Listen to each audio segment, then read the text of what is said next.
দেখেন অবস্থা। মানে এই বিল্ডিংয়ের যে ডিজাইনার মানে ইঞ্জিনিয়ার, বাইরে একটা সালাম জানানো উচিত, সেলুটও দেওয়া উচিত। এই যে পিলার, ওই কোনায় একটা, মাঝখানে পিলার মনে করে নিচে নাই, আবার ওই কর্নার একটা, এত বড় একটা ছাদ,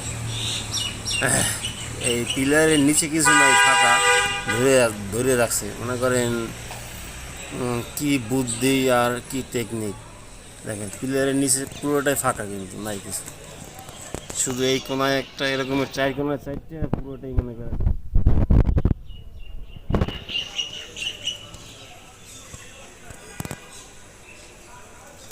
মানে নাই বললেই চলে নিচে কিছু।